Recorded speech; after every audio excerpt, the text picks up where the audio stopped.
So for this tutorial I'm using an acrylic yarn again and a 6mm crochet hook. It's your choice to choose the yarn you want and the recommended crochet hook in the yarn label. So I'll start with a slip knot.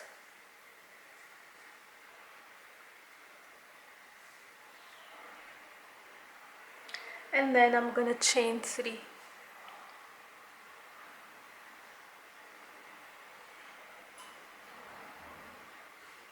So on the third chain from the hook, I'm gonna single crochet,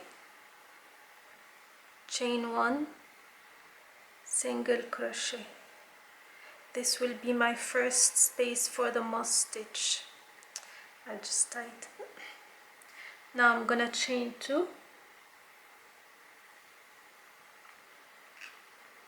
In the space, the chain 1, I'm gonna make 1 single crochet. Try and work slowly in the beginning so you don't miss the spaces. So, oops, single crochet,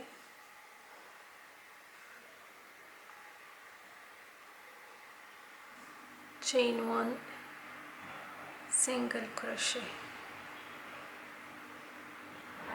and then in the last space, which is from the chain 3, I'm gonna make 1 single crochet, single crochet.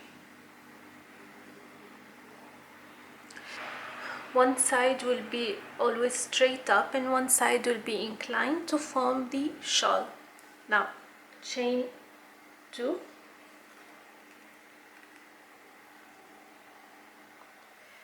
in the first space over here I'm gonna make 1 single crochet only,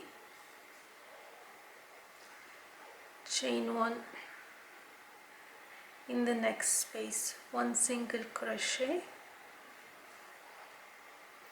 chain 1, in the last space double single crochet, means single crochet, that was the previous chain 2, single crochet, chain 1, single crochet, so double. The increase will always be on one side, chain 2,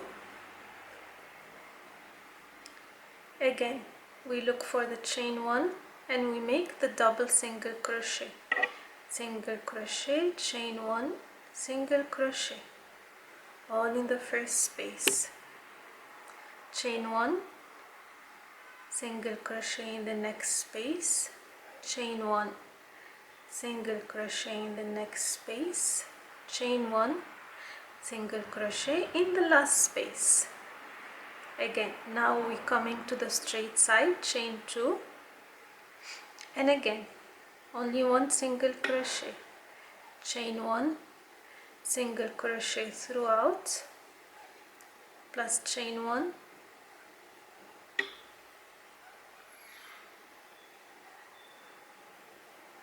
and in the last stitch double single crochet, which is the previous chain 2, so single crochet, chain 1, single crochet, and again chain 2, and we repeat.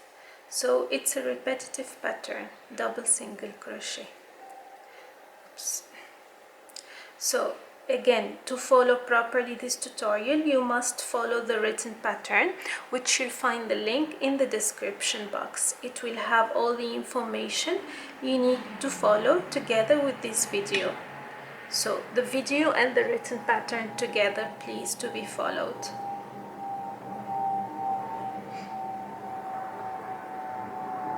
And this is how you're gonna work it throughout till the end of your shawl. The measurement, how many yarn you can use, it's all again in the written pattern. And this is the shawl you get at the end of the work. It's very pretty and beautiful. It's straightforward, and again, as I said, it's a repetitive row throughout the work to get the shape of this shawl. I hope you liked the tutorial and found it easy to follow. Let me know what you think, and until next time, take care. Bye bye.